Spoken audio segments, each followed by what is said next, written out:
প্রকল্পটা আমরা শুরু করতে পারবো। এইখান থেকে আমাদের গ্যাসও উৎপাদন হবে, বিদ্যুৎ উৎপাদন হবে, আমরা এখানে সারও পাবো এখান থেকে।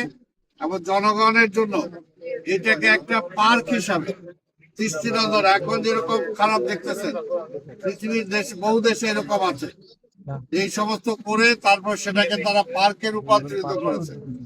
আমরা বিশ্বাস করি মাননীয় প্রধানমন্ত্রী তারেক রহমান যে নির্দেশ দিয়েছেন আমাদের, এবং আমাকে যদি আল্লাহ বাঁচিয়ে রাখে, যদি সময় দেয়, এই জায়গাটা এমন একটা সুন্দর পার্ক হবে যেটা পরে ভবিষ্যতে মানুষ বেড়ানোর জন্য এখানে আসবে ইনশাআল্লাহ। আমি এর জন্য সাময়িক যে আপনাদের অসুবিধা হচ্ছে এলাকার জনগণের, সেটার জন্য আমি আপনাদের কাছে ক্ষমা চাই, আপনাদের সহযোগিতা চাই, এবং কিছুটা সময় দেন যাতে আমরা এই কাজগুলো করতে পারি।